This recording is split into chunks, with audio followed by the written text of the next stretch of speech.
Et nous lirons les 10 premiers versets du chapitre 20 de l'Apocalypse. Puis je vis descendre du ciel un ange qui avait la clé de l'abîme et une grande chaîne dans sa main.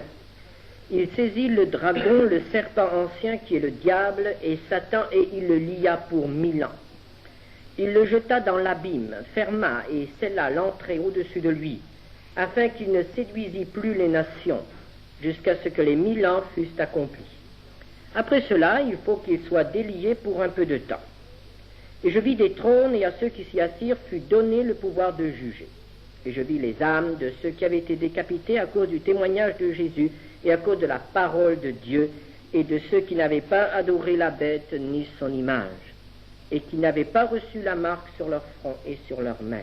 Ils revinrent à la vie, et ils régnèrent avec Christ pendant 1000 ans. Les autres morts ne revinrent point à la vie jusqu'à ce que les 1000 ans fussent accomplis.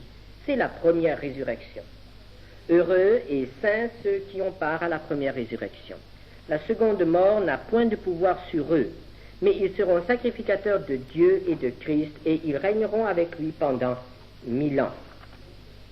Quand les 1000 ans seront accomplis, Satan sera relâché de sa prison, et il sortira pour séduire les nations qui sont aux 4 coins de la terre, Gog et Magog, afin de les rassembler pour la guerre. Leur nombre est comme le sable de la mer. Et ils montèrent sur la surface de la terre, et ils investirent le camp des saints et la ville bien-aimée. Mais un feu descendit du ciel et les dévora. Et le diable qui les séduisait fut jeté dans l'étang de feu et de soufre, où sont la bête et le faux prophète. Et ils seront tourmentés jour et nuit au siècle des siècles. Dimanche dernier, nous avons vu quelle sera la fin de notre civilisation. Nous avons vu que l'humanité, dominée par l'Antichrist, que la Bible appelle la bête, se révoltera contre Dieu, essaiera d'empêcher le retour de Jésus sur la terre et provoquera ainsi elle-même sa destruction. Tout sera vraiment détruit. On peut dire que au cours de cette grande bataille, on verra la fin de notre civilisation, ce que les gens appellent habituellement la fin du monde. Daniel nous dit qu'il ne restera plus rien. Daniel 2, versets 34 à 35, « Tu regardais lorsqu'une pierre se détacha sans le secours d'aucune main, frappa les pieds de fer et d'argile de la statue et les mit en pièces.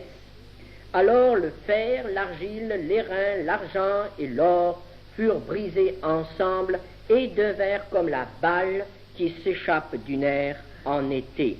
Le vent les emporta et nulle trace n'en fut retrouvée. » Ainsi, cette immense statue qui représente les 4 grands empires de l'histoire de l'humanité, l'empire des Babyloniens en 600 avant Jésus-Christ, puis l'empire des Médo-Perses, l'empire d'Alexandre, l'empire romain et ses prolongements, c'est-à-dire toute la civilisation européenne, il nous est dit qu'il n'en restera plus rien. Tout ce qui a été accumulé au cours des 25 derniers siècles sera détruit, emporté comme la poussière, comme la balle est emportée par le vent. Que se passera-t-il après? Il nous est dit, mais la pierre qui avait frappé la statue devint une grande montagne et remplit toute la terre.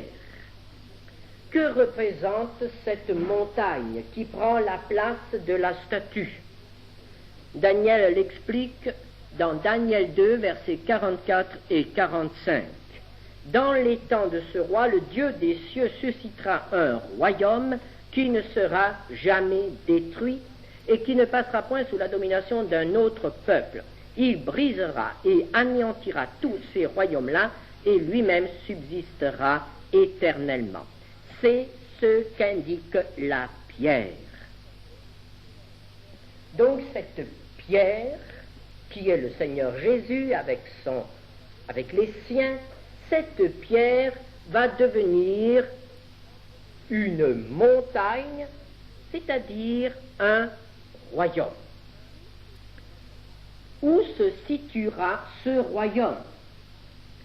Tout indique que ce royaume se situera sur la terre. Et alors, évidemment, on peut se poser des questions. Pourquoi un nouveau royaume sur la terre? Pourquoi cette fin de la civilisation qui est représentée par tout ce système que nous avons aussi appelé Babylone? Pourquoi la fin de la civilisation ne marque-t-elle pas aussi en même temps la fin de l'humanité, la fin du monde, la fin de notre terre? Pourquoi encore un délai? Pourquoi encore un royaume? Pourquoi un royaume sur terre? Ces questions ont amené certains théologiens, certaines personnes à contester l'existence de ce royaume sur terre. Et c'est ainsi que certains pensent que tout ce qui est dit au sujet du règne de Jésus sur la terre doit être compris d'une manière spirituelle. C'est-à-dire que Jésus sera roi d'un royaume qui n'est rien d'autre que l'Église, et qui ne sera jamais roi sur la terre autrement que dans le cœur de ceux qui lui appartiennent. Il pense que la destruction de l'Antichrist marquera en même temps la fin de notre humanité, la fin de cette terre sur laquelle l'humanité a vécu.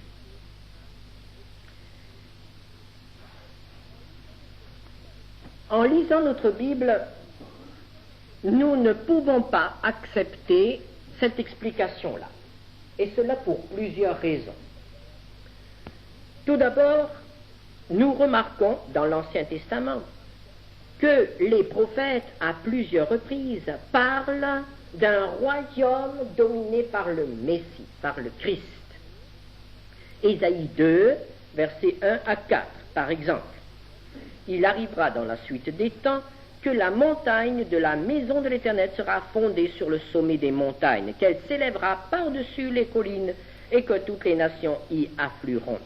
Des peuples s'y rendront en foule et diront « Venez et montons à la montagne de l'Éternel, à la maison du Dieu de Jacob, afin qu'il nous enseigne ses voies et que nous marchions dans ses sentiers. Car de Sion sortira la loi, et de Jérusalem la parole de l'Éternel. Il sera le juge des nations, l'arbitre d'un grand nombre de peuples. De leurs glaives ils forgeront des boyaux, et de leurs lances des serpes.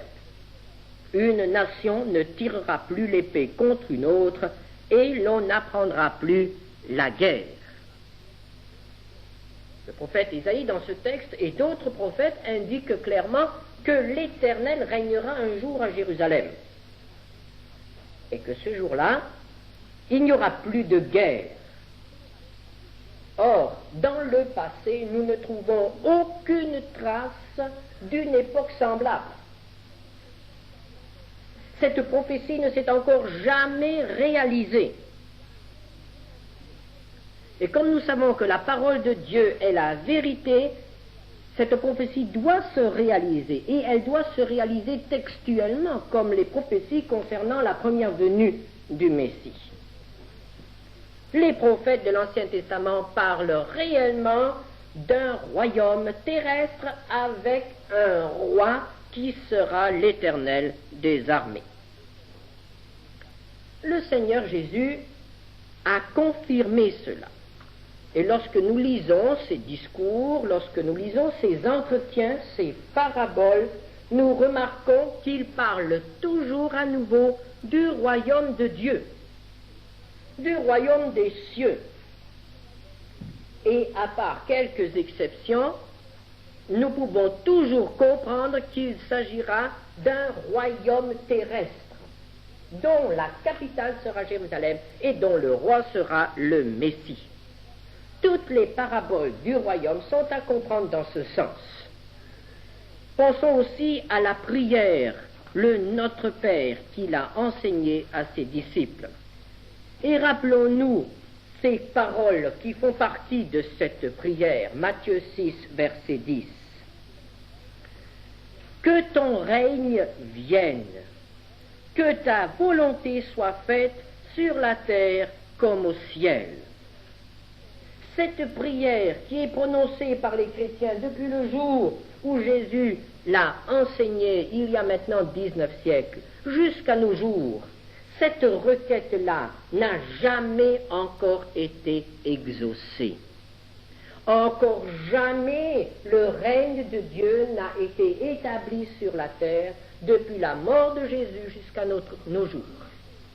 Et encore jamais la volonté de Dieu a été faite sur la terre comme elle est faite au ciel.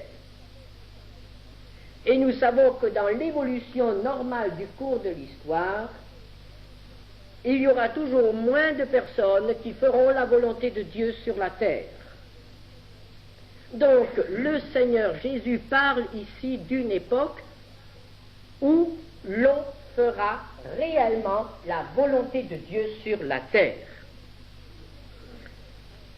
Nous venons de célébrer ensemble le repas du Seigneur. Et à l'occasion de l'institution de la Sainte Seine, Jésus a aussi parlé du royaume. Matthieu 26, verset 29. Je vous le dis, je ne boirai plus désormais de ce fruit de la vigne jusqu'au jour où j'en boirai du nouveau avec vous dans le royaume de mon Père. Frères et sœurs, il n'y a pas de vigne au ciel. Le Fils de Dieu ne boit pas de vin au ciel. Où boira-t-il ce vin avec les siens? Ce fruit de la vigne, il ne pourra le boire que sur terre, lorsqu'il sera de retour. Donc, en instituant la Sainte Seine, il a voulu rappeler à ses disciples qu'il allait revenir sur terre et que nous dresserons à nouveau une table, mais alors avec lui, sur la terre, et il partagera le repas qu'il a institué avec les siens sur la terre. Poursuivons encore avec l'Apocalypse. Dans l'Apocalypse chapitre 19, verset 6, nous lisons « J'entendis comme une voix d'une foule nombreuse, comme un bruit de grosses eaux et comme un bruit de fort tonnerre, disant « Alléluia, car le Seigneur, notre Dieu Tout-Puissant, est entré dans son règne. » Nous comprenons très bien qu'il s'agit là d'un moment précis dans le cours de l'histoire. Et ce moment précis coïncide avec la destruction de Babylone et la destruction de l'Antichrist. C'est à ce moment-là que le ciel retentit des actions de grâce et de la joie de tous ceux qui l'habitent, anges et rachetés du Seigneur, et tous s'écrient « Le Seigneur est maintenant entré dans son règne ». De quel règne s'agit-il? Il ne peut pas s'agir du règne dans le ciel. Le Seigneur n'a jamais abandonné son règne, sa souveraineté sur le ciel. Il s'agit de l'établissement de son règne sur la terre. Il entre dans son règne. Nous avons encore d'autres éléments dans l'Apocalypse et ailleurs. Jésus est appelé roi. Et là, il faut bien préciser que nulle part dans le Nouveau Testament, Jésus n'est appelé roi de l'Église. Jésus n'est pas le roi de l'Église. Jésus est le sauveur de l'Église, il est l'époux de l'Église. Il n'est pas le roi de l'Église. L'Église n'est pas un royaume.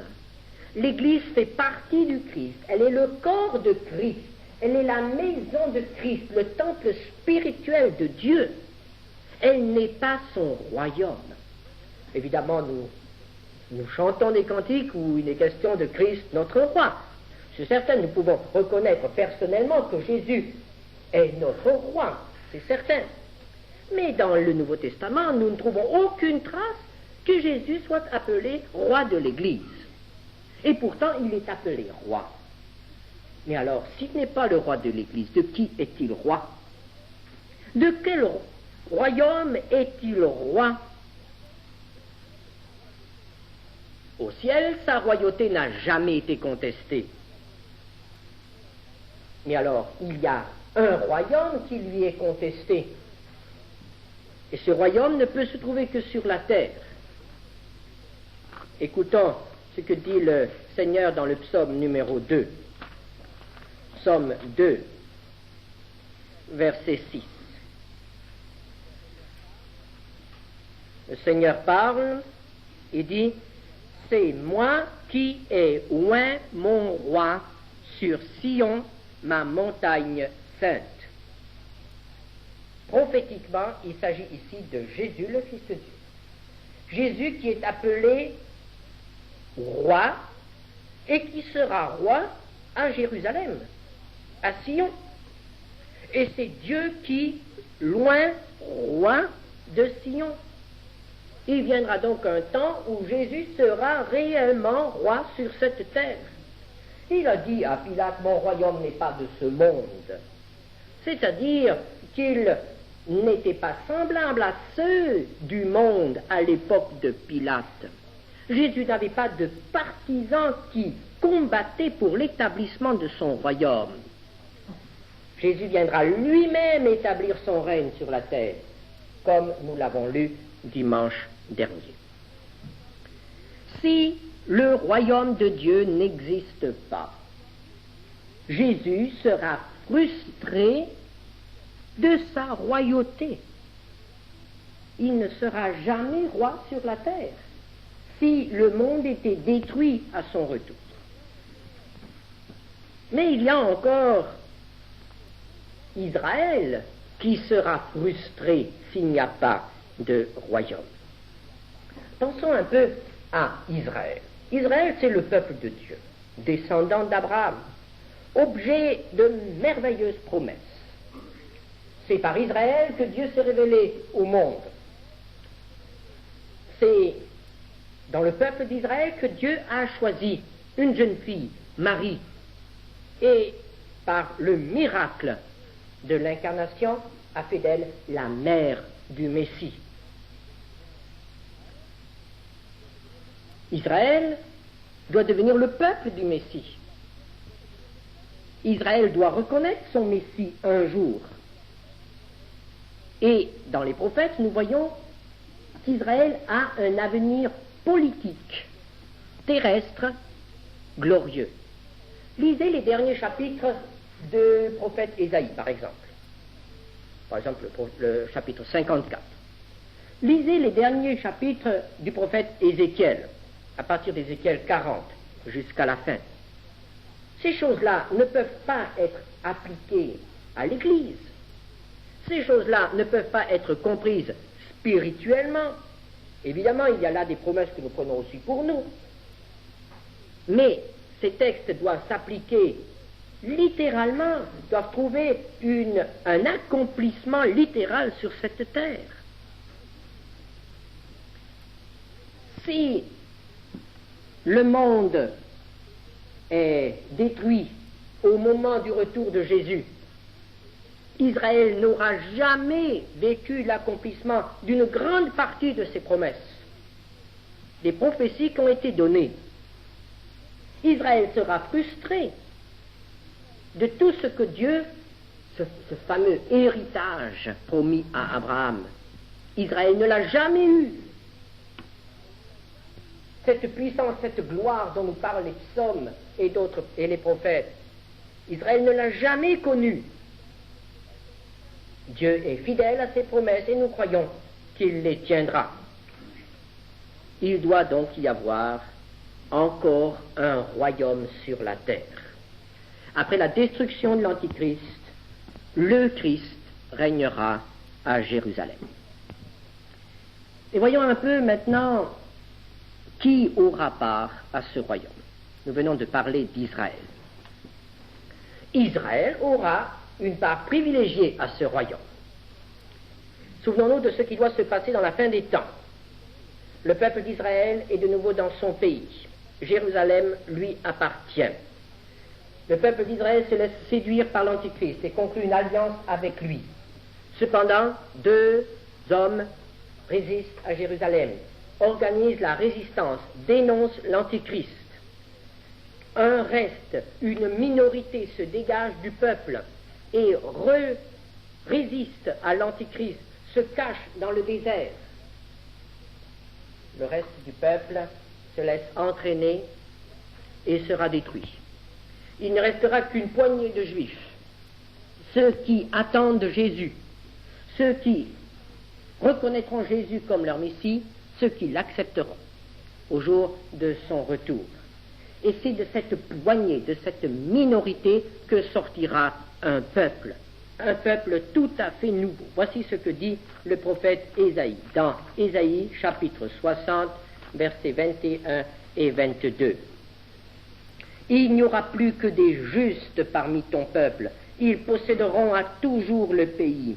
C'est le rejeton que j'ai planté, l'œuvre de mes mains pour servir à ma gloire. Le plus petit deviendra un millier, et le moindre une nation puissante.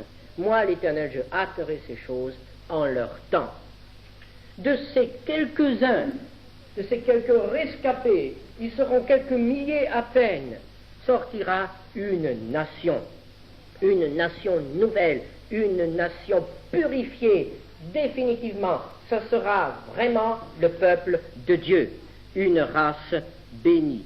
Ésaïe 61, verset 9. Leur race sera connue parmi les nations et leur postérité parmi les peuples. Tous ceux qui les verront reconnaîtront qu'ils sont une race bénie de l'Éternel. Ils ne seront pas seulement bénis, mais ils seront encore en bénédiction. Zacharie 8, verset 13. De même que vous avez été en malédiction parmi les nations, maison de Juda et maison d'Israël, de même je vous sauverai et vous serez en bénédiction. Ne craignez pas et que vos mains se fortifient. Comment seront-ils en bénédiction? En devenant les porte-paroles, les messagers du Messie. Zacharie 8, verset 23. Ainsi parle l'Éternel des armées, en ces jours-là, 10 hommes de toutes les langues des nations saisiront un juif par le pan de son vêtement et diront: nous irons avec vous, car nous avons appris que Dieu est avec vous. Israël deviendra le peuple de missionnaires dans le monde entier pour faire connaître la parole de Dieu aux nations. Romains 11, verset 12. L'apôtre Paul entrevoit ce jour et il dit: si leur chute a été la richesse du monde et leur amoindrissement la richesse des païens, combien plus en sera-t-il aussi quand ils se convertiront tous? Et au verset 15, car si leur rejet a été la réconciliation du monde, que sera leur réintégration sinon une vie d'entre les morts? Israël a un avenir glorieux, mais d'abord il doit énormément souffrir, il doit être jugé, purifié. Israël aura donc sa part au royaume de Dieu. Qui aura encore part au royaume de Dieu? Nous avons lu tout à l'heure que 10 hommes de toutes les nations saisiront un juif. Quels sont ces hommes? Quelles sont ces nations? Il ne peut pas s'agir de l'Église. L'Église n'a pas besoin de saisir les Juifs pour qu'on les conduise à Jérusalem. Certainement pas. Il s'agit donc d'un autre groupe de l'humanité. ce groupe que la Bible appelle invariablement les nations, c'est-à-dire il s'agit là de peuples. De quel peuple s'agit-il? Il est dit que tous les peuples enverront leurs armées à Jérusalem pour lutter contre Dieu. Et toutes ces armées seront détruites par une plaie vraiment horrible. Mais cela ne signifie pas que toute l'humanité sera détruite. Ceux qui ne sont pas montés contre Jérusalem ne seront pas détruits. Il y aura des rescapés. Il y aura des rescapés après les formidables guerres nucléaires, après les cataclysmes cosmiques, les raz-de-marée, après tout ce que nous avons trouvé dans l'Apocalypse concernant le soleil, les tremblements de terre, la mer, la chaleur, la peste, les animaux sauvages. Cela fera des dégâts énormes dans l'humanité, mais n'éteindra pas l'humanité. Il y aura des rescapés, il y en aura quelques-uns. Zacharie 14, verset 16. Tous ceux qui resteront de toutes les nations venues contre Jérusalem monteront chaque année pour se prosterner devant le roi, l'Éternel des armées.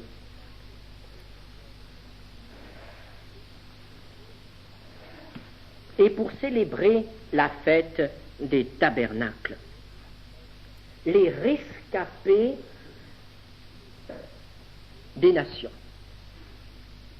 Que se passera-t-il avec ces rescapés?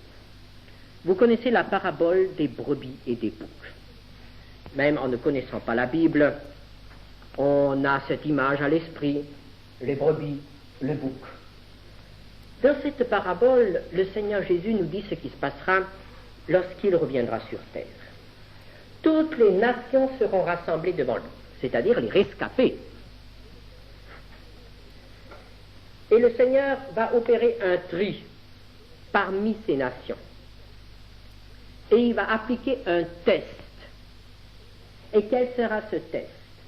Ce test sera l'attitude des hommes envers les Juifs, envers ceux qui n'accepteront pas la marque de l'Antichrist, sous le règne de l'Antichrist. Il y aura quand même encore jusqu'à la fin des braves gens. Des gens qui ne sont peut-être pas très courageux, des gens qui ne sont pas très croyants, des gens qui ne se sont pas décidés pour le Seigneur, mais qui ont quand même bon cœur, et qui seront touchés de compassion en voyant des hommes souffrir pour leur foi. Ils leur donneront un verre d'eau en cachette, ils leur donneront un morceau de pain, ils les aideront, ils les encourageront, comme cela a été le cas pendant la guerre. On a caché des Juifs, on a caché des chrétiens, et même des athées ont caché des Juifs et des chrétiens. Cet élan humanitaire qui se trouve dans certains cœurs, le Seigneur bénira ceux-là et leur dira: venez, vous, qui avez été miséricordieux envers les miens, maintenant vous aurez part au royaume. Et tous les autres seront rejetés. Tous les autres n'auront point part au royaume. Et il n'y a que ces quelques-uns, ces braves gens, qui seront les peuples de la terre, qui peupleront la terre, qui seront l'humanité nouvelle. Et eux aussi repeupleront le monde. Et enfin, il y a le troisième groupe, c'est l'Église. L'Église, nous le savons, a été enlevée au ciel. Elle est l'épouse du Seigneur. Les noces de l'agneau ont eu lieu. Apocalypse 19, verset 7. Réjouissons-nous et soyons dans l'allégresse et donnons-lui gloire, car les noces de l'agneau sont venues et son épouse s'est préparée. L'Église est avec son Sauveur. Elle revient avec le Seigneur et elle aura part à son règne. Mais rappelons-nous, nous n'aurons plus le même corps que maintenant. Ce sera différent. Nous aurons le corps de gloire, le corps de résurrection. Et l'apôtre Paul dit, 2 Timothée 2,12, si nous persévérons, nous régnerons aussi avec lui. Qui aura part au royaume? 3 groupes. Les Juifs, les nations et comme groupe intermédiaire entre les anges et les hommes, l'Église. Ce que sera ce royaume, ce sera un royaume de justice et de paix. Et la Bible nous apprend que ce royaume aura aussi une fin. Ce sera un moment intermédiaire. C'est un royaume sur terre. Et tout ce qui concerne la terre est limité. Limité dans le temps, limité dans l'espace. Et ce royaume sera aussi limité dans le temps. Ce ne sera pas l'éternité. Ce ne sera pas le monde nouveau. Il y aura encore des défauts dans ce royaume, même sous le règne de Christ. Et la Bible nous dit à plusieurs reprises, l'Apocalypse nous dit à plusieurs reprises, que ce royaume durera 1000 ans. Vous avez certainement remarqué tout à l'heure, quand je lisais ce texte, que cette durée était toujours à nouveau indiquée. 1000 ans, 1000 ans, 1000 ans. Pourquoi un royaume de 1000 ans? Eh bien, il semble que 1000 ans sera juste un délai suffisant pour manifester les résultats du règne de Christ sur terre.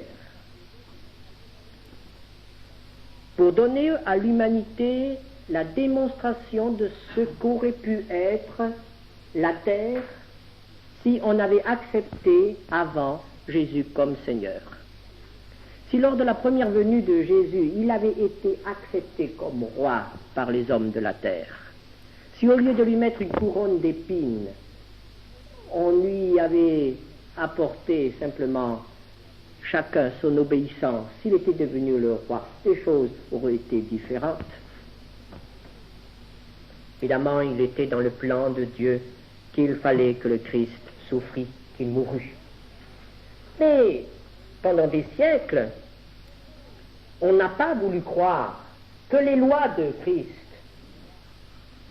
étaient bonnes pour l'humanité. Et aujourd'hui encore, on affirme que pour être libre, il faut repousser la religion. Ce jour-là, Dieu donnera la démonstration que ces lois étaient bonnes et que ces lois apportent le bonheur à l'humanité. Pendant ce temps, l'adversaire de Dieu sera lié. Il est dit que Satan sera lié. C'est-à-dire qu'il ne sera plus en mesure de tenter les hommes. Est-ce que cela veut dire que les hommes ne pécheront plus? Malheureusement, non. Nous sommes capables de pécher sans Satan. Il y a des chrétiens qui, quand ils ont fait une bêtise, disent « Satan m'a tenté, il m'a attrapé et j'ai péché ». Alors c'est bien facile, on met tout sur le dos de Satan. Tout. Et on se dit, si Satan n'était pas là, moi je serais un petit saint. Frères et sœurs, nous sommes capables de faire le mal sans Satan. Il est vrai que Satan nous pousse, que Satan nous séduit, il est vrai que Satan nous fait pas mal d'ennuis, c'est d'accord, mais soyons quand même réalistes. Nous n'avons pas besoin de Satan pour faire des bêtises. Et pour être orgueilleux ou pour être égoïste, pour faire toutes sortes de choses qui déplaisent à Dieu. Donc pendant le règne de Jésus sur la terre, les hommes resteront des hommes de la même nature que nous, même si ce sont de braves gens. Mais le péché sera quand même plus rare. Et le prophète Ésaïe nous dit que le péché sera vraiment un scandale dans le royaume de Dieu. Ésaïe 65, verset 20, « Il n'y aura plus ni enfant ni vieillard qui n'accomplissent leur jour, car celui qui mourra à 100 ans sera jeune, et le pécheur âgé de 100 ans sera maudit. » Ainsi, lorsqu'un homme âgé de 100 ans péchera, on reconnaîtra qu'il est vraiment un homme mauvais, un homme méchant. Et au bout de cette longue période, Satan sera délié. Et là, évidemment, cela nous préoccupe. Pourquoi Dieu n'a-t-il pas tout de suite, avec l'Antichrist et le faux prophète, jeté Satan aussi dans les temps ardents de feu et de souffle? Pourquoi attendre? Pourquoi lui donner encore une occasion? Dieu agit avec une sagesse qui nous dépasse, que nous ne pouvons pas comprendre. Mais nous pouvons entrevoir les raisons. C'est que cette humanité qui se sera reconstituée pendant les 1000 ans, qui aura entendu la parole de Dieu annoncée par les Juifs, qui saura que l'Éternel règne à Jérusalem, qui aura bénéficié de la bénédiction, du bonheur, de cette transformation de toute la création due à la présence du Messie, c'est que cette humanité gardera quand même dans son cœur une révolte cachée. Et quand nous lisons le psaume 2, nous voyons très bien que Jésus devra appliquer la manière forte, imposer sa justice, imposer sa loi à certains. Alors, il faudra l'épreuve finale. On laissera quelque temps de liberté à Satan, cela lui suffira pour organiser la révolte finale, et tous ceux qui prendront parti pour lui seront détruits. Satan sera alors rejeté, jeté dans l'étang ardent de feu et de soufre, et sa carrière sera achevée. Et cette fin de notre humanité doit quand même nous préoccuper. Nous voyons par là que l'homme est quand même mauvais. Après avoir joui de siècles de bonheur, après avoir reconnu que la présence de Jésus sur terre est synonyme de bonheur, de justice et de paix, l'humanité se révoltera quand même contre lui. Et nous comprenons que lorsque Dieu jugera les hommes à la fin des temps, c'est-à-dire après ce royaume de 1000 ans, toute bouche sera fermée et personne n'aura d'excuse.